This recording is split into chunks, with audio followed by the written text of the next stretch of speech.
মিজানুর রহমান আজহারি সাহেব দেশে আসছে, ওই সমস্ত ওয়াজের মধ্যে আল্লামা মামুনুল হক সাহেব যাইতেছে। হ্যাঁ, তো জায়গায় জায়গায় জায়গায় 20 লক্ষ 25 লক্ষ শ্রোতা, এত শ্রোতা বক্তারে দেখবে কেমনে? পর্দা দিতেছে। পর্দা তো জায়েজ, অবশ্যই দেখা জায়েজ।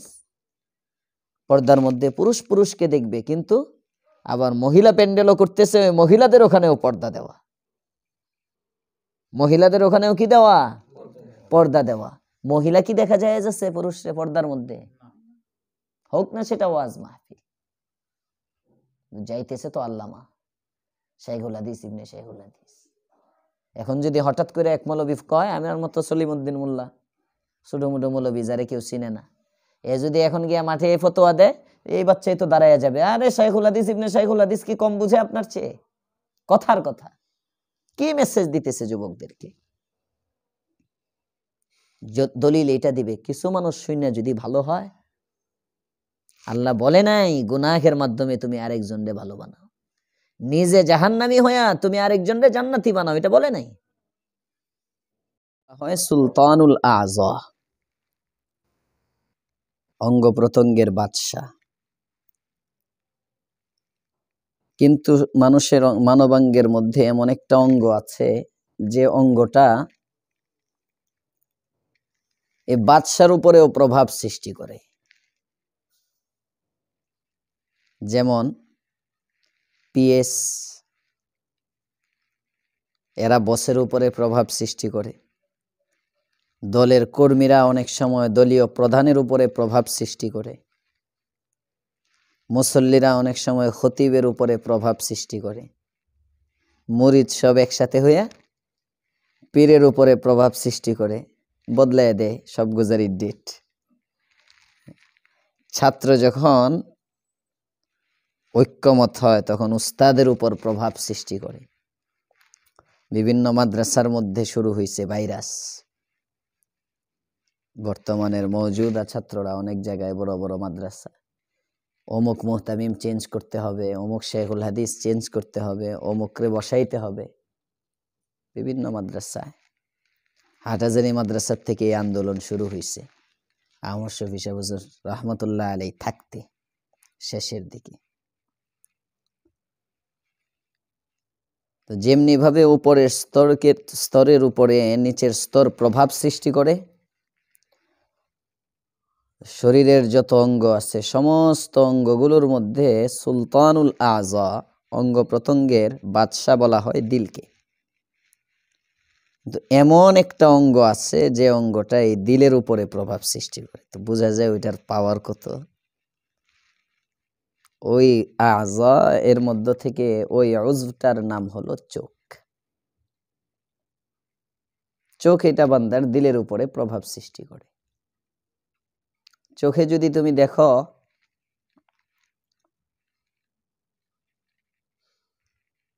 একজন দরিদ্র ব্যক্তি রাস্তায় হাঁটতেছে, বিপদগ্রস্ত একজন ব্যক্তি দেখলে দিলের মধ্যে তার প্রতি মায়া সৃষ্টি হয়। ছোট্ট একটা শিশু দেখলে দিলের মধ্যে তার প্রতি মোহাব্বত সৃষ্টি হয়। চোখে ছোট্ট বাচ্চা দেখলা, দিলে তার প্রতি মোহাব্বত জন্মাইল। চোখে একজন বিপদগ্রস্ত ব্যক্তি দেখলা, দিলে তার প্রতি মায়া দরদ জন্মাইল। চোখে একজন জালেম ব্যক্তি দেখলা, হাসিনারে দেখলা, উবাইদুল কাদেরে দেখলা, তো দিলে তার প্রতি নফরত ঘৃণা সৃষ্টি হইল। কোন একজন আল্লাহওয়ালাকে চোখে দেখলেন, তার সম্মান দিলের মধ্যে সৃষ্টি হয়। চোর, লম্পট, লুচ্চা, বদমাইশ, হিরুঞ্চি, বাবাখোর, ইয়াবাখোর, এদেরকে যখন দেখে মনের মধ্যে তাদের প্রতি ঘৃণা সৃষ্টি হয়। এই যে অন্তরে ঘৃণা আসে, ধিক্কার আসে, দিল কিন্তু সুলতানুল আযা। এই যে দিলের কায়া বদলাইতেছে, দিলের কাইফিয়ত পরিবর্তন হইতেছে, দিলের মধ্যে প্রভাব সৃষ্টি করতেছে কোন বস্তু? বলো, চোখ। তাহলে দিল সুলতানুল আযা হওয়ার পরেও এমন একটা অঙ্গ আছে যে অঙ্গটা দিলের মধ্যে প্রভাব সৃষ্টি করে, অন্তরকে প্রভাবান্বিত করে। তাহলে বোঝা গেল দিল পরিষ্কার করার জন্য আগে চোখ পরিষ্কার করতে হবে। দিল পরিষ্কার করার জন্য আগে চোখ পরিষ্কার করতে হবে। মওজুদা জামানায় সবচেয়ে বেশি গুনাহ করে মানুষ চোখের গুনাহ, সবচেয়ে বেশি গুনাহ চোখের গুনাহ, নজরের গুনাহ, এটা মারাত্মক। এজন্য হাদিসের মধ্যে আসছে আন-নাজরু সাহমুম মিন সিহামি ইবলিস, আন-নাজরু সাহমুম মিন সিহামি ইবলিস, দৃষ্টি হইল ইবলিসের বিষাক্ত একটা তীর, বিষ মাখা বিষাক্ত একটা তীর। নজর ইবলিসের বিষাক্ত একটা তীর। আন-নাজরু সাহমুম মিন সিহামি ইবলিস, মানুষের নজর হলো ইবলিসের বিষাক্ত এক তীর। বিষাক্ত তীরে কি হয়? বিষাক্ত তীরে বলো, বিষাক্ত তীর যদি কারো শরীরের মধ্যে যায়, বিষে আক্রান্ত হয়ে ওই লোকটা বেঁচে যায় না মারা যায়? হাদিসে দেখেন আল্লাহর রাসূল উদাহরণটা কি দিছে, আন-নাজরু সাহমুম মিন সিহামি ইবলিস, নজর হইল ইবলিসের একটা বিষাক্ত তীর। তার মানে এই তীর যদি কোন কলবের মধ্যে বিধে, বিষাক্ত তীর শরীরের মধ্যে বিধলে যেমন মানুষ মারা যায়, বিষাক্ত নজর যখন কোন কলবের মধ্যে যায় গাথে, তখন তার ঈমান মরে যায়। আল্লাহ সে শরম কিজিয়ে একটা কিতাব আছে, বাংলা হয়েছে কিনা জানি না, এখন তো অনেক কিতাবের বাংলা হয়ে যাইতেছে। বাংলা হলে আল্লাহকে লজ্জা করুন যদি বাংলা হয়। এটার অনুবাদ শুরু করছিলাম আমি মিজান যখন পড়ি তখন, অনেক দূর করছিলাম, অনেক দূর আছে বাসায়, অনেক দূর করছিলাম, পরে মাঝপথে আটকে গেছে, আর হয়নি। এমন বহু অনুবাদ, এই অনুবাদগুলো মূলত আমি বাজারে বের করার জন্য করতাম না, এগুলো আমি করতাম আমার নিজের ইস্তেদাদ সাজের জন্য, উর্দু থেকে অনুবাদ করার যোগ্যতা তৈরি হওয়া, আমার নিজের ফায়দার জন্য, যে কারণে এগুলো বাজারে আসে না, আসে বাসায়।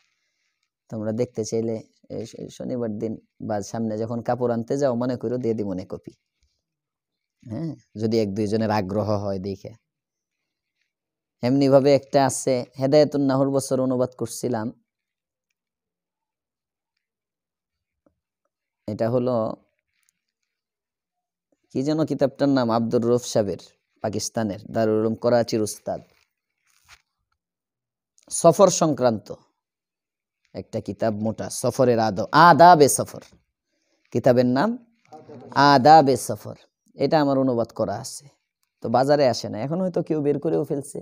এটা আমার হেদায়েতুন নাহু আজ থেকে কয় বছর হবে, মিনিমাম 18 বছর, 15-16 বছর, তো 15-16 বছর হবে, 15-16 বছর আগে অনুবাদ করা, কিন্তু বাজারে আসে নাই, কারণ বাজারে ছাপার নিয়তে তো অনুবাদ হয়নি। আমার ইস্তেদাদ বানানোর জন্য আমি অনুবাদ করছি। হাকিমুল উম্মত থানবী রহমাতুল্লাহ আলাইহির রিসালা আহকামে শবে বরাত, আহকামে শবে বরাত, এটা আমার জালালাইনের বছর অনুবাদ করছি, কিন্তু এগুলো মনজারে আমে নাই, বাজারে নাই, আছে আমার কাছে অনুবাদ, এগুলো পাণ্ডুলিপি আকারে আসছে। বাহার হাল কখনো প্রয়োজন মনে করলে বাজারে আসতেও পারে, কিন্তু হয়ে যাওয়ার কথা, এগুলো অনুবাদ এতদিন থাকার কথা না। তো আল্লাহ সে শরম কিজিয়ে, এখানে একটা ওয়াকিয়া লিখছে। মিশরে এক মুয়াজ্জিন ছিল, মিশরে এক মুয়াজ্জিন সাহেব আজান দেয়। এখন তো আজান দেয় তোমার মসজিদের ভিতরে মেহরাবের মধ্যে দাঁড়ায় আজান দেয়, মাইক আছে। আগে যখন মাইকের প্রচলন ছিল না, তখন আজান হইতো মিনারার মধ্যে, উঁচু জায়গায় দাঁড়ায় আজান দিত। এবং মিনারার মধ্যে দেখবেন, যত মসজিদের মিনার দেখবেন, সব মিনারার মধ্যে দেখবেন জালানা সিস্টেম, সামনে পিছনে ডানে বামে জান্না, এই যে জান্নাতের হিকমত হইল আজানের আওয়াজ উঁচু জায়গায় দাঁড়ায় দিলে যেন চতুর্দিকে ছড়ায়। হাইয়া আলাস সালাহ বলার সময় ডান দিক দিয়ে কল্লা ঘুরাইয়া এদিক দিয়ে বের করে হাইয়া আলাস সালাহ জোরে বলবে। হাইয়া আলাল ফালাহ বলার সময় বাম দিক দিয়ে মাথাটা ঘুরাইয়া এদিক দিয়ে যাতে আওয়াজটা যায়, এই জন্য ফাঁকাগুলো রাখে। এক জামানায় যখন মাইক ছিল না, এইভাবে মিনারার মধ্যে উঁচু জায়গায় আজান দিত, যাতে করে আজানের আওয়াজটা সবার কানে, বেশি সংখ্যক মানুষের কানে পৌঁছে। মিশরের এক ব্যক্তি, এক মুয়াজ্জিন সাহেব দীর্ঘদিন যাবত আজান দেন, তো উনি আজান দিতে দাঁড়াইছেন, আজান দিতেছেন। আজান দেওয়া অবস্থায় যখন এই যে ঘুরছেন একদিকে, হঠাৎ করে এক সুন্দরী নারীর প্রতি তার নজর পড়ছে। আর নজরু সাহমুম মিন সিহামি ইবলিস, বিষাক্ত তীর মানুষ মেরে ফেলে, আর বিষাক্ত নজর ঈমান মেরে ফেলে, এর দৃষ্টান্ত আল্লাহ সে শরম কিজিয়ে এর মধ্যে মুফতি সালমান মনসুরপুরি সাহেবের লেখা এই কিতাব ওখানে আছে। তো মুয়াজ্জিন সাহেবের নজর যখন পড়ছে, এবার তার দিলের মতে আঁখ হো গয়া চার, দিল মে আ গয়া প্যার। হ্যাঁ, চার চোখ যখন মিলন হয়েছে, দিলের মধ্যে প্রেম সৃষ্টি হয়েছে, ভালোবাসা সৃষ্টি হয়েছে। এবার হুজুর তারে অফার করছে, আমি তোমাকে বিয়ে করতে চাই। খ্রিস্টান মেয়ে বলতেছে, আপনাকেও তো আপনার কাছে আমি বিয়ে বসতে চাই, আপনাকেও আমার ভালো লাগে। মুয়াজ্জিন সাহেবেরও তাকে ভালো লাগে। আমার মুয়াজ্জিন না, তোরা আবার পেস লাগাইস না। কোন দেশের মুয়াজ্জিন? মিশরের মুয়াজ্জিন, গোয়াল টেকেন না। মুয়াজ্জিন সাহেবেরও তাকে ভালো লাগে, মেয়েটারও মুয়াজ্জিন সাহেবকে ভালো লাগে। একজন আর একজনকে মোহাব্বত করে, প্রেম করে, বিবাহ বন্ধনে আবদ্ধ হবে। মেয়েটা বলতেছে, আমি তো চাই আপনার সাথে বিবাহ বন্ধনে আবদ্ধ হইতে, বাকি পারতেছি না, আমার আব্বা তো কোনো মুসলমানের কাছে আমাকে বিয়ে দিতে রাজি না। আমি তো খ্রিস্ট ধর্মের, মেয়েটা ছিল খ্রিস্টান। বর্তমানে ঈমান নষ্ট করার যতগুলো ঈমান বিধ্বংসী হাতিয়ার বাতিলাতের পক্ষ থেকে আসতেছে, তোর মধ্যে একটা বড় এই ইসকন মিসকন হিন্দু, এরা বিভিন্নভাবে মুসলমান মেয়েদেরকে পটায়া, মোবাইলে কল দিয়ে বিভিন্নভাবে বিভিন্ন প্রলোভন দেখায়া, এরা ইসলামের রূপে আইসা মুসলমান মেয়েদের ঈমান নষ্ট করে নিতেছে। আমি যখন কোন মাহফিলে গেলাম, একটা কাগজ দিছিল, তুমি ছিল না ওই মাহফিলে? মাওনা যখন গেল, ওই কাগজটার মধ্যে কিন্তু এগুলো লেখা আছে। বর্তমানে যে চক্রান্তগুলো হইতেছে, এই চক্রান্তগুলোর মধ্য থেকে অন্যতম একটা চক্রান্ত মেয়েদেরকে অমুসলিম বানায় ফেলতেছে। এই যে মিডিয়ার মধ্যে আসে, প্রেমের টানে আমেরিকার থেকে চলে আসলো বাংলাদেশ, প্রেমের টানে নেপাল থেকে চলে আসলো বাংলাদেশ। এই প্রেমের টান দেখায় দেখায় অনেকে ইন্ডিয়ায় প্রেম করে, কলকাতায় প্রেম করে, বিভিন্ন জায়গায় প্রেম করে, অনেক ছেলে মেয়ের পাল্লায় পড়ে ঈমান ছেড়ে দিতেছে, অনেক মেয়ে ছেলের পাল্লায় পড়ে ঈমান ছেড়ে দিতেছে। হচ্ছে এগুলো বর্তমানে। তো মুয়াজ্জিন সাহেবকে যখন বলে, আমার বাবা, আমি তো চাই আপনার কাছে বিবাহ বসতে, কিন্তু আমার বাবা, আমি খ্রিস্টান হওয়ার কারণে উনি তো কোনো মুসলমানের কাছে বিয়ে দিবে না। এটা একটা বিষয় হইল নাকি? আগে বলবা না, দিলাম ছেড়ে কালিমা। মুহূর্তের মধ্যে সে কালিমা ছেড়ে দিল, খ্রিস্ট ধর্ম গ্রহণ করে ফেললাম। ঈমান আছে না মরছে? ঈমান মারা গেছে। আল্লাহর কি হিকমত! ঈমানও শেষ, বিবাহ বন্ধনে আবদ্ধ হবে, এখনো হয়ে সারে নাই। কোনো কাজে সে বাড়ির ছাদে উঠছে, ঘটনাক্রমে ছাদ থেকে উষ্টা খেয়ে কোনোভাবে ছাদের থেকে পড়ে গেছে, পড়ে সে মরে গেছে। না দুনিয়ার লজ্জত হইল, না আখিরাতে কিছু পাইল। মলে গিয়ে কি বলেন? নজর। নজর মলে গিয়ে কি? নজর। আর নাজরু সাহমুম মিন সিহামি ইবলিস। এজন্য হাদিসের মধ্যে আসছে, আল্লাহ রাসূল সাল্লাল্লাহু আলাইহি ওয়াসাল্লাম বলেন, কোন ব্যক্তি যদি নজরকে হেফাজত করে, একটা অপাত্রে নজর পড়ে গেছে, ওখান থেকে ঘোরায়া নজরটারে যদি নিয়ে আসে, আল্লাহ তাআলা বলেন, আমি এই বান্দাকে আবদালতুহু ঈমানান, আমি তার এই নজরের বদলে এমন একটা ঈমান তাকে নসিব করি, ইয়াজিদু হালাওয়াতাহু ফি কলবিহি, যে ঈমানের স্বাদ সে নিজের দিলের মধ্যে অনুভব করে। তাহলে কথা ছিল, বলতেছিলাম, মানুষের সমস্ত অঙ্গ প্রত্যঙ্গের মধ্যে সবচেয়ে দামি অঙ্গের নাম কোনটা? হয় নাই? বাদশাহ, দিল। বাদশাহ হলো দিল। যেহেতু দিল বাদশাহ, এজন্য আল্লাহ রাসূল বলেন, ইদা সলুহাত সলুহাল জাসাদু কুল্লু, আলা ইন্না ফিল জাসাদি লামুযগাহ। এই শরীরের মধ্যে একটা গোশতের টুকরা আছে, এটা যদি ঠিক হয় সব ঠিক, পুরা শরীর ঠিক। আর এটা যদি নষ্ট হয়, ফাসাদাত ফাসাদাল জাসাদু কুল্লু, পুরা শরীর নষ্ট। রাসূল বলেন, জানো কোনটা সেটা? আলা ওয়াহিয়াল কলব। হরফে তানবীহ না? আলা, মনোযোগ আকর্ষণের জন্য, এই ভালো করে শোনো, মনোযোগ সহ শোনো। ওয়াহিয়াল কলব, এটা হলো তোমার দিল। দিল সুলতানুল আযা, সমস্ত অঙ্গ প্রত্যঙ্গের বাদশা। দিল ঠিক তো সব ঠিক। দেশের রাজা ঠিক, সব ঠিক। দেশের রাজা যদি নামাজি হয়, সমস্ত প্রজা নামাজি। মাদ্রাসার উস্তাদ যদি তাহাজ্জুদ গুজার হয়, ছাত্র তাহাজ্জুদ গুজার। কোম্পানির ম্যানেজার যদি নামাজি হয়, কর্মচারীরা নামাজি। দোকানের মালিক যদি ভালো হয়, তাহলে কর্মচারীরা ভালো। গার্মেন্টসের এমডি যদি নামাজি হয়, ওই গার্মেন্টসের ওয়ার্কার যারা, তারা ভালো।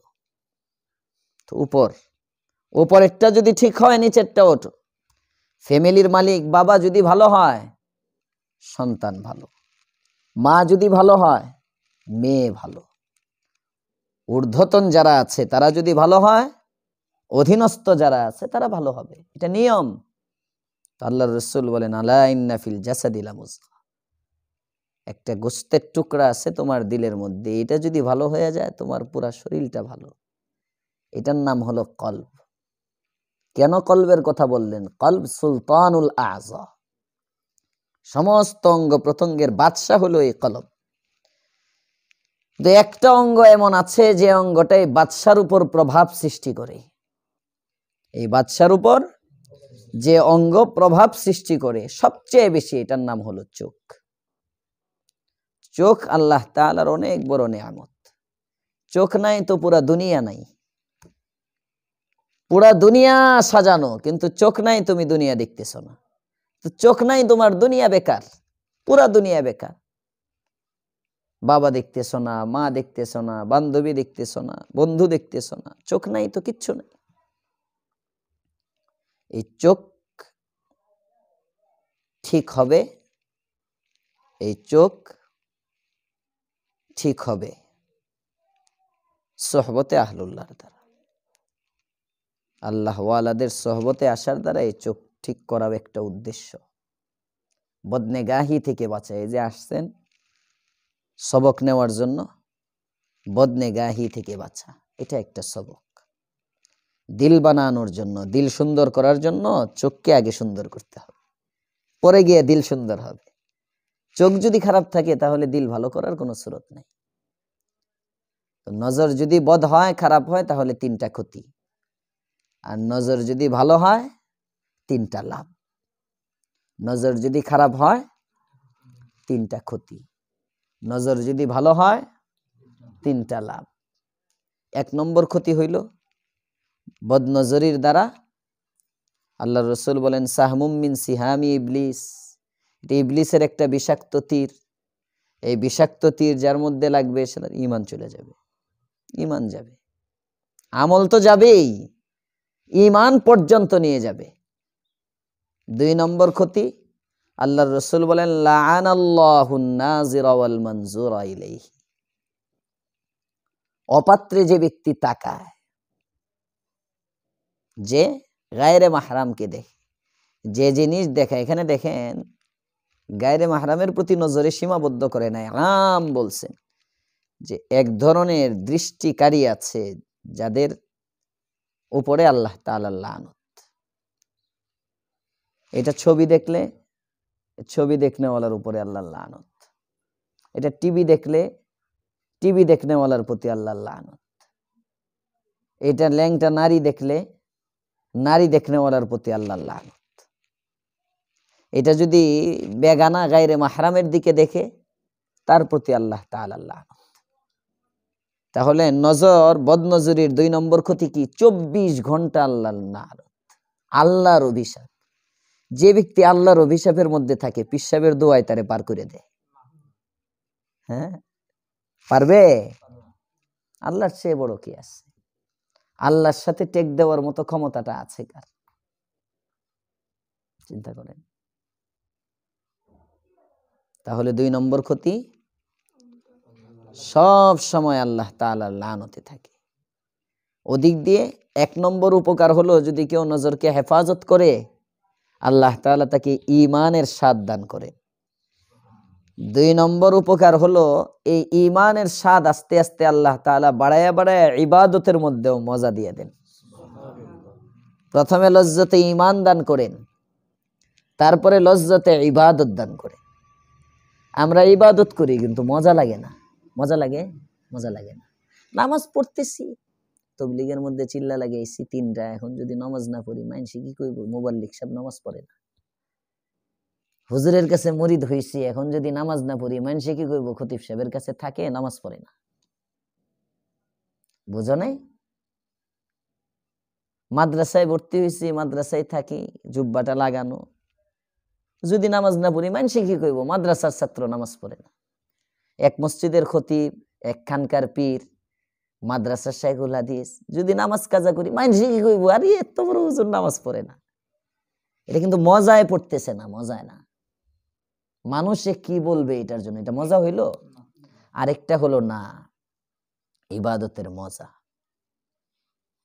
ইবাদতের মজা,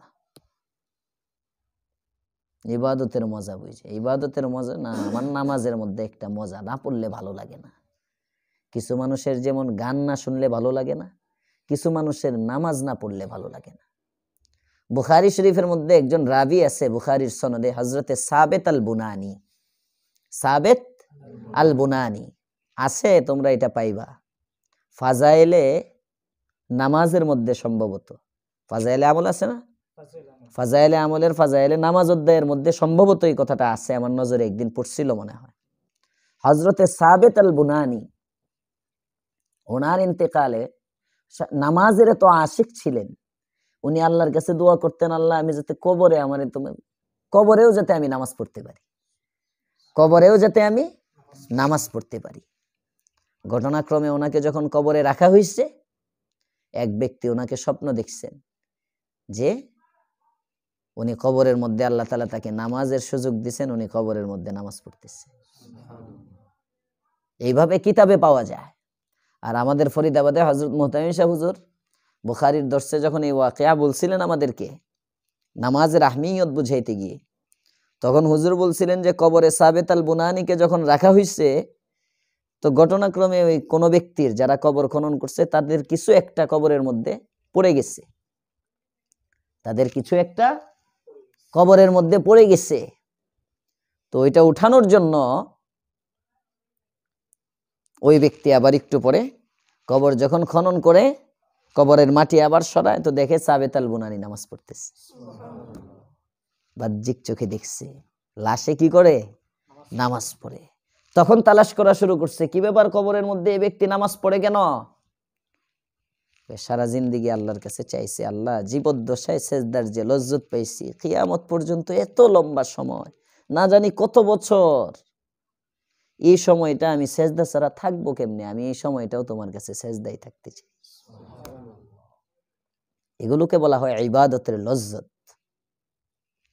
এটা আসে নজরের হেফাজতের দ্বারা, এটা আসে নজরের হেফাজতের দ্বারা। এই জন্য অপাত্রে দেখা যাবে না। 3 নম্বর উপকার, কোন ব্যক্তি যদি নজরের হেফাজত, 3 নম্বর ক্ষতি, কোন ব্যক্তি যদি নজরের হেফাজত না করে, বদনজরির 3 নম্বর ক্ষতি, আল্লাহ রাসূল সাল্লাল্লাহু আলাইহি ওয়াসাল্লাম বলেন, কিয়ামতের দিন তার চোখের মধ্যে আনুক দিয়ে দেওয়া হবে। আনুক, হাদিসের যে শব্দ, আল্লাহ তাআলা কিয়ামতের দিন তার চোখের মধ্যে কি দিবেন? আনুক দিবেন। আনুক কি? সীসা আগুনের মধ্যে গরম কইরা গলায় এটা চোখের মধ্যে ঢালবে। চোখের মধ্যে রাস্তা দিয়ে হাইটে যাইতেছ, হঠাৎ করে একটা বালুর কণা এসে উঠছে, ওইটা চোখের মধ্যে পড়ছে। বালুর কণা কেমন লাগে? বান্দা বান্দা লাগে না? অনেক কষ্ট।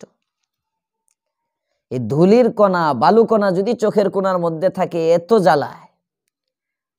আপনার চোখের একটা পাপড়ি, ছোট্ট একটা পশম আপনার চোখের মধ্যে পড়ে গেছে, দেখো না চোখটার মধ্যে কি, এমনে ধরে এমনে ধরে, এদিকে ঘুরাও ওইদিকে ঘুরাও, ঘুরায়া কাপড় দিয়ে কত ভাবে আনে, এরপরে আবার ভাব দেয়, হয় না? কারণ ওই যে একটু নাড়াচাড়ার কারণে চোখ লাল হয়ে গেছে, চোখ ব্যথা করতেছে। সামান্য একটা পশম চোখের মধ্যে গেলে, সামান্য একটা ধূলিকণা চোখের মধ্যে গেলে যদি এত কষ্ট হয়, সীসা গরম করে যখন চোখের মধ্যে দিবে কেমন লাগবে? বদনজরির ক্ষতি, এগুলো এগুলো ডর দেখানি হইতেছে না, এটি হবে, এটাই বাস্তব। রসুল বলছেন হবে এটা। আর পক্ষান্তরে যদি কেউ নজরের হেফাজত করে আল্লাহর ভয়ে, আল্লাহর রসুল সাল্লাল্লাহু আলাইহি ওয়াসাল্লাম বলেন, তিনটা চক্ষুকে কোনোদিন আল্লাহ তাআলা জাহান্নামের আগুনে জ্বালাবেই না। তার মধ্যে একটা চোখ হলো রাজুলুন বাকাত মিন খাশিয়াতিল্লাহ ফাফাযাত আইনাহ। ওই চোখ রাজুলুন বাকাত মিন খাশিয়াতিল্লাহ, যে চোখটা আল্লাহর ভয়ে কাঁদে। আর ফাফাযাত আইনাহু, তার চোখ বেয়া বেয়া বেয়া বে, ফাফাযাত ফাযা ইয়াফিযু ফাইজান মানে প্রবাহিত করা, কয় না হুজুরের ফয়েজ ও বারাকাত আল্লাহ তাআলা আমাদেরকে দান করুক। এই ফয়েজ বারাকাত, ফয়েজ মানে কি? ওনার ভিতরে যে আমলের নূর আছে এটা যেন আমাদের দিকে ধাবিত হয়। ফাইজানে ইলম, ফাইজানে মারিফাত, ফাইজান ফাযা ইয়াফিযু ফাইজান, প্রবাহিত হওয়া। ফাফাযাত আইনা, তার চোখের পানিটা চোখের কোনায় জমা নাই, এটা গাল বেয়ে বেয়ে পড়তেছে, গাল বেয়ে বেয়ে পড়তেছে, গাল বেয়ে বেয়ে পড়তেছে। হ্যাঁ, হাকিমুল উম্মত মুজাদ্দিদুল মিল্লাহ শাহ আশরাফ আলী থানভী রাহমাতুল্লাহ আলাইহি লেখেন, উনি সব সময় মোনাজাত করতেন, তো মোনাজাতের মধ্যে কান্নার পরে এই চোখের পানিটা এমনি নিয়ে পুরা চেহারাটার মধ্যে মুছতো। হ্যাঁ, চোখের পানি তো এদিক দিয়ে মনে করো ইন্ডিয়া লাইন দিয়ে যায়, এদিক দিয়ে যায়, উনি পুরা চেহারাটার মধ্যে চোখের পানিটা এইভাবে মুছতো। একদিন একজন জিজ্ঞেস করে, হুজুর আপনার চোখের পানি আপনি এইভাবে পুরা চেহারার মধ্যে মুছেন? আল্লাহর রাসূল বলছেন, বাকাত মিন খাশিয়াতিল্লাহ ফাফাযাত আইনাহ, যে চোখের পানিটা বের হয় ওই চোখের পানিটা যে জায়গাটার মধ্যে লাগে এটা জাহান্নামে জ্বলবে না। এই জন্য আমি চোখের পানিটাকে পুরা চেহারার মধ্যে লাগাই দেই, আল্লাহ যেন আমার পুরা চেহারাটারে জাহান্নামের আগুন থেকে বাঁচায় দেয়। চেহারাটা জাহান্নামের আগুন থেকে বাঁচবে। আল্লাহর তো মনে হয় আমাদের সাথে একটা বিদ্বেষ আছে যে কল্লা থেকে কাইটে এই পর্যন্ত জাহান্নামের থেকে বাঁচায় জান্নাতে দিবে আর নিচেরটা জাহান্নামে দিবে। হ্যাঁ, এমন কিছু? উনি তো উসিলা তালাশ করবেন। রাহমতে খুদাবন্দি বাহানা মি জুয়াত, কেমনে মাফ করা যায়, কেমনে মাফ করা যায়? চোখটাকে জাহান্নামে জ্বালাইবেন না মানে কি?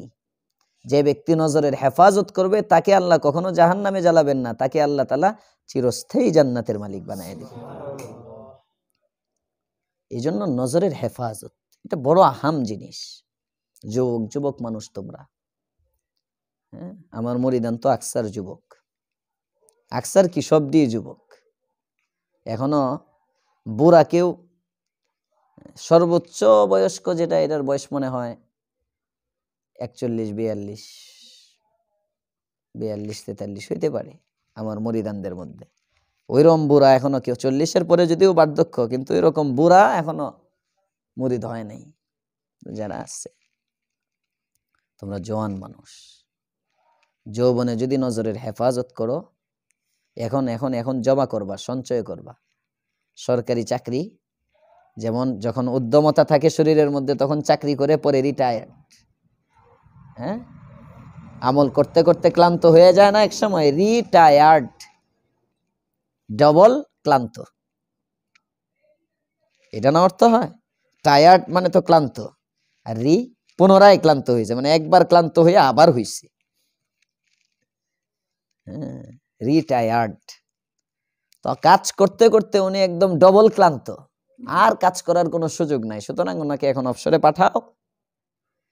তো আপনাদেরও যখন এক সময় ক্লান্তি আসবে, ইচ্ছা করলে তাহাজ্জুদ পড়তে পারবেন না। যৌবনের তাহাজ্জুদের পেনশন বুড়া বয়সে না পড়ে আমলনামার মধ্যে উঠতে থাকবে। যৌবনে তাকবীরে উলায় নামাজ পড়বা, বুড়া বয়সে এক সময় তাকবীরে উলা পারতেছ না, একটা বয়স যাবে, হাতে লাঠি, ইচ্ছা করলে মসজিদ পর্যন্ত যাইতে পারো না। ওই সময় ঘরে নামাজ পড়লেও মসজিদে জামাতে তাকবীরে উলার সাথে নামাজ পড়ার সওয়াব।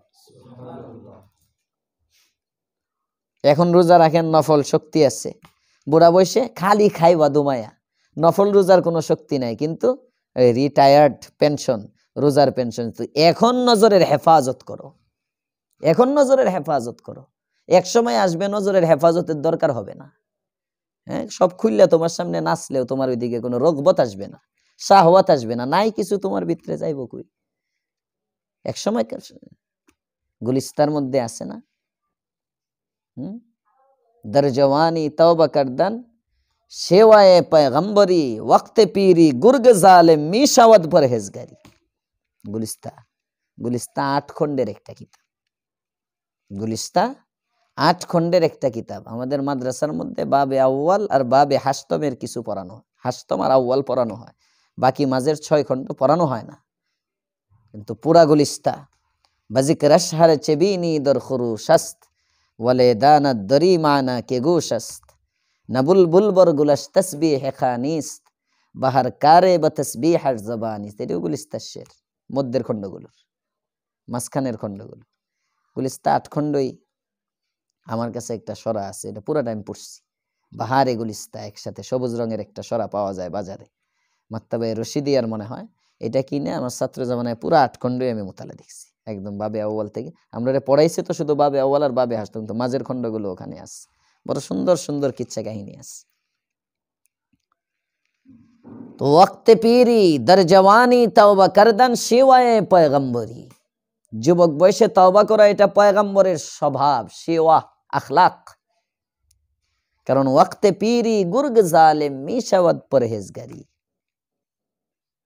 বুড়া যখন হয় তখন জালেম অত্যাচারী সিংহ শাবক বাঘের বাচ্চা এটাও তো বুজুর্গ হয়ে যায়, তার ক্ষমতা নাই, তার শক্তি নাই। তো একটা বয়স আসে, ওই বয়সে শাহওয়াত কমে যায়, প্রবৃত্তির চাহিদা কমে যায়, তখন চোখে দেখতে মন চায় না, ভাল লাগে না। দাদা দাদা দেখেন না কি সুন্দরী নায়িকাটা, ভাল লাগে না। নাতির খুব উদ্যমতা, কিন্তু দাদার ভালো লাগে না। একটা সময় আসে নজরের গুনাহ করতে মন চায় না, টিভি দেখতে মন চাইব না, ছবি দেখতে মন চাইব না, একটা সময় নফরত আসবে। তো যুবক বয়সে যদি পাক থাকো তাহলে ওই সময় গুনাহ থেকে বাঁচার পেনশন পাইতে থাকবেন। আর জওয়ানি যদি বরবাদ করেন এখন, ওই সময় না দেখেও অটোমেটিক এই গুনাহের পার্সেন্টেজ যেতে থাকবে। যৌবন সবচেয়ে দামি, বুঝে? যৌবন সবচেয়ে দামি। এই যে এই বয়সটা 40 বছরের আগ পর্যন্ত, 15 বছরের পর থেকে বালেগ হওয়ার পর থেকে এই লম্বা সময় যৌবন, লম্বা একটা যৌবন, জীবনের অন্যতম একটা অংশ যৌবন।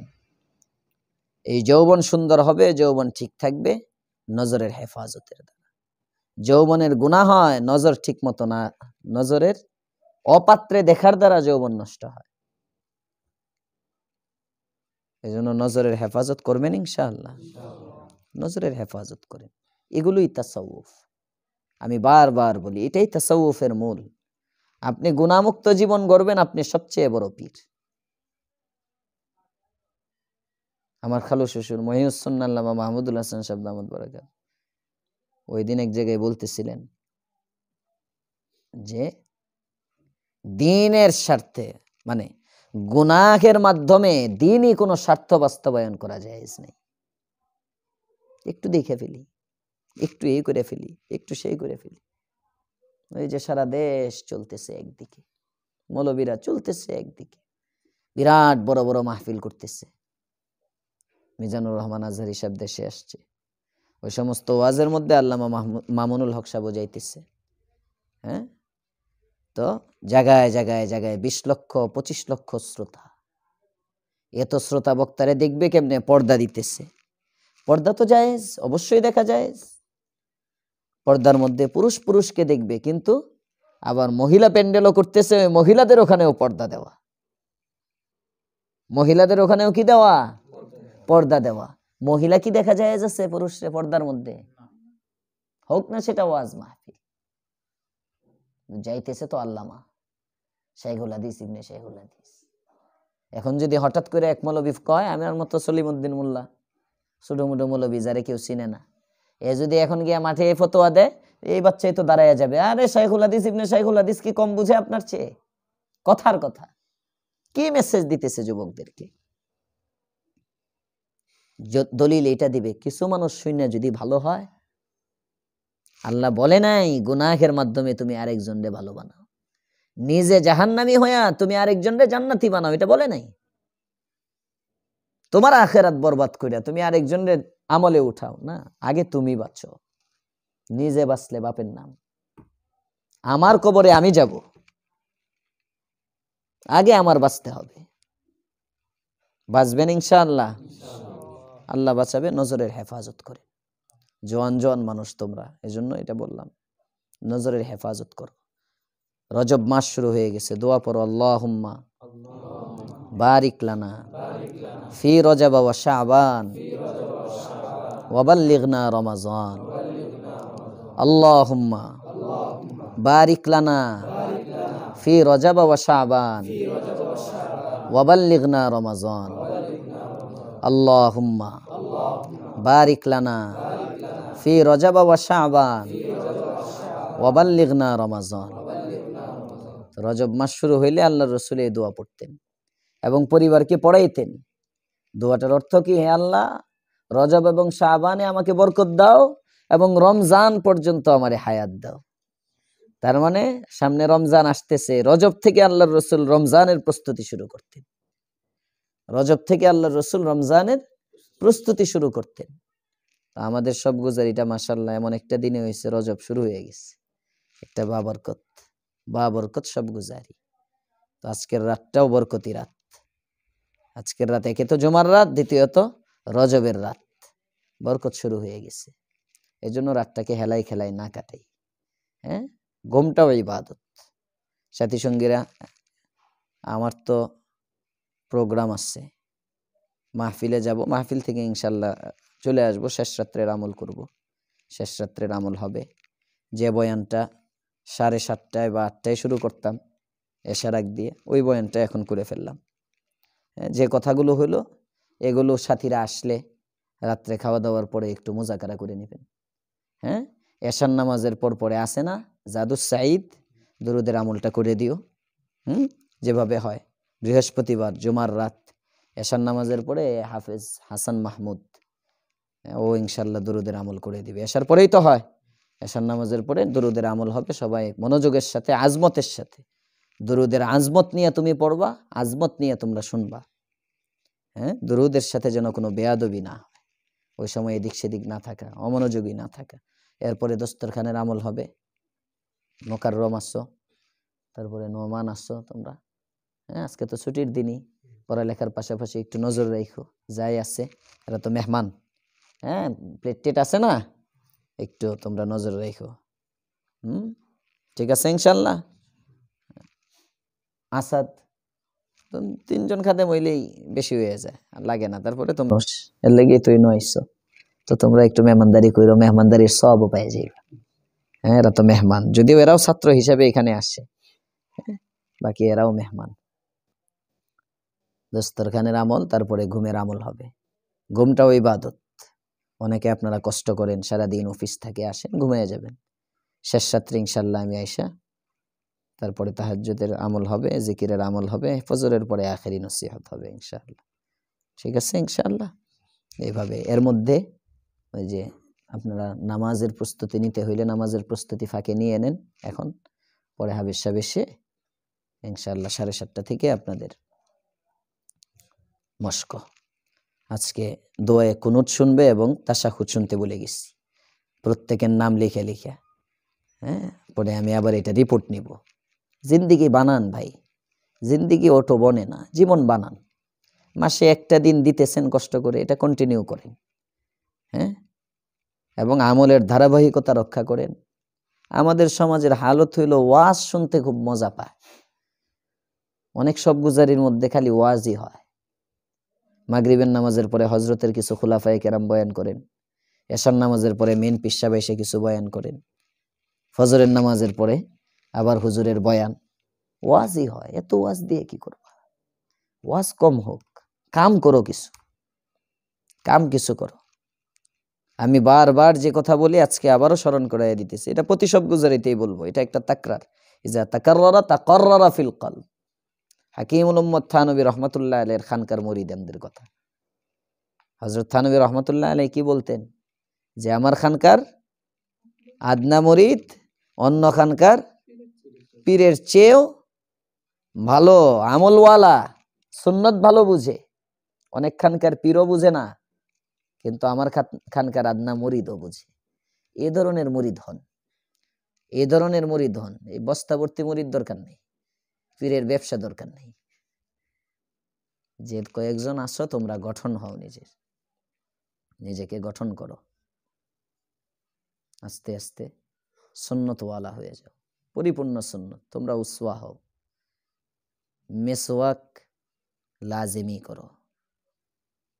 হ্যাঁ, সবসময় পকেটের মধ্যে মেসওয়াক রাখো। এই যে আইসো, কয়জনের মেসওয়াক চেক দিলে পাওয়া যাইব?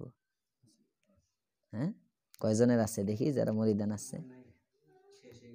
শেষ হয়ে গেছে আজকে। একজন, দুইজন, তিনজন, যাক তিনজন। হ্যাঁ, টয়লেট পেপার পকেটে রাখবা, টয়লেট পেপার পকেটে থাকবে। হঠাৎ করে প্রস্রাব তো সিগন্যাল দিয়ে আসে না, নাকি থার্মোমিটার লাগানো আছে মাহমুদার? হ্যাঁ, যে আমি আসিতেছি, আপনাকে 1 ঘন্টা সময় দেওয়া হলো, রাস্তায় চলতেছো, হঠাৎ প্রস্রাবের হাজত হয়েছে, তখন টয়লেট খুঁজতে খুঁজতে তো পায়জামা নষ্ট হয়ে যাবে। তো রাস্তার পাশে ড্রেনে হাবি যাবে, যেখানেই বসা যায় মোটামুটি নিজেকে সংযত করে বসতে তো হয়।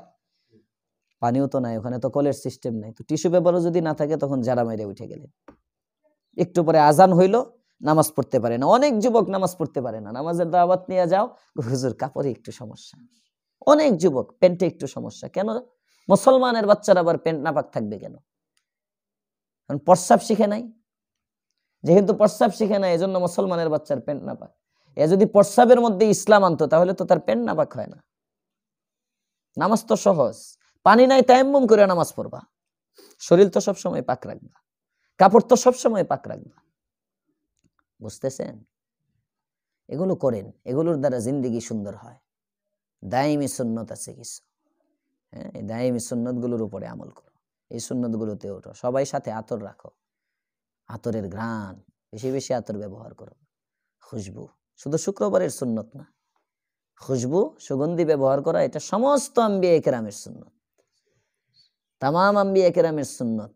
বিবাহ, নিকাহ, এটা সমস্ত নবীদের সুন্নত। সুগন্ধি আতর ব্যবহার করা এটা সমস্ত নবীদের সুন্নত। বুঝতেছেন? মুসলমানের বাচ্চা 30 টাকা, 40 টাকা, 50 টাকা, 100 টাকা একটা আতরের বোতল কিনলে 3 মাস জায়গা।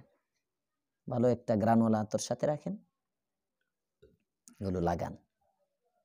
বুঝছেন কি বলছি? পরিষ্কার পরিচ্ছন্ন জীবন। এমন না আরে বুয়েটের একটা ছাত্র কি এমনে জংলার মতো চলে, জামা উপরে দিয়ে উঠে রয়েছে না, স্মার্ট চলাফেরা করবা। কোন মুরিদের টুপি ময়লা দেখলে ঠেঙ্গি ভেঙ্গেলাম ওদের সামনেতে। হ্যাঁ, এগুলো যেন ইসলামরে সুন্দর করো। ইসলাম তো সুন্দর। তুমি যখন কলেজে পড়তা, ভার্সিটিতে পড়তা, স্কুলের ড্রেস যখন লাগাইয়া যাও, তখন তো একেবারে গেট আপ দিয়ে একেবারে সুজোড়া মোজা টোজা পইরা টাই টুই লাগাইয়া, আরে অবস্থা কেরোসিন। মনে হয় প্রেসিডেন্ট, ওই কি বলে, প্রধান উপদেষ্টা ডক্টর ইউনূস সাহেব যাইতেছে। এভাবে যায় না স্কুলে? তো স্কুলে যাওয়ার সময় এত সুন্দর, মসজিদে আসার সময় এত নোংরা কেন? এটা ইসলাম বলে না তো। মসজিদে আসার সময় তো সবচেয়ে সুন্দর জামাটা পরবা, সবচেয়ে সুন্দর জামাটা পরে তুমি খানকায় আসবা, সবচেয়ে সুন্দর জামাটা পরে তুমি জুমায় আসবা, সবচেয়ে সুন্দর জামাটা পরে তুমি আল্লাহর সামনে দাঁড়াইবা। তোমার যদি প্রধান উপদেষ্টা দাওয়াত দেয়, ওখানে তুমি ময়লা কাপড় পরে যেতে পারবা না। নেতা দাওয়াত দিলে তুমি ময়লা কাপড় পরে যেতে পারবা না, তো আল্লাহর দাম কি কম নাকি? আল্লাহর সাথে দেখা করতে আসতেছো ময়লা জামা পরে, মাকরু হয়, মাকরু। যে পোশাক পরে মানুষের সামনে যাওয়া যায় না, জনসম্মুখে যাইতে আনিজি করে, এমন পোশাক পরে নামাজ পড়া মাকরু, এমন পোশাক পরে নামাজ পড়া মাকরু। বুঝছেন? স্মার্ট চলাফেরা। ইসলামের মধ্যে কোনো ফকিরালি নাই, তা খয়রাতি নাই। ইসলাম বড় সুন্দর। আপনার চলাফেরা দেখে যেন মানুষ বলে যে আরে এই ছেলেটা কোথায় যায়, তা কোথায় শিখে, আরো 10 জন আপনার দেখা দেখে আসবে। আপনার দাওয়াত দিতে হবে না, আপনার জীবনে এমন একটা পরিবর্তন আনেন। পরিবর্তন আনলে আর কেউ আসলো না আসলো বাকি, আপনার জীবন তো সুন্দর হয়ে গেল, কেউ আসা উদ্দেশ্য না, আপনার জীবনটা তো দামি হয়ে গেল। আল্লাহ তাআলা আমাদেরকে আমলের তৌফিক দান করেন। তাহলে বসার পরে আজকের যে কথা হলো পড়ে আসছে অনেকে, হ্যাঁ, এই কথাগুলো মুজাকারা করে নিব। মূল আলোচনা কি ছিল? দেহের মধ্যে সুলতানুল আযা, অঙ্গের বাদশাহ কলব। আর একটা অঙ্গ আছে যেটা এই বাদশার উপর প্রভাব সৃষ্টি করে, ওইটার নাম চোখ। ওটার নাম চোখ। চোখে ভালো জিনিসও দেখবে, ভালো হবে, খারাপ জিনিস দেখলে গুনাহ হবে। বদনজর, যে জিনিস দেখা জায়েজ না এমন জিনিস যদি দেখে তাহলে 3টা ক্ষতি। কয়টা ক্ষতি? 1 নম্বর, আন-নাজরু সাহমুম মিন সিহামি ইবলিস। নজর, বদনজর, এটা ইবলিসের একটা বিষাক্ত তীর।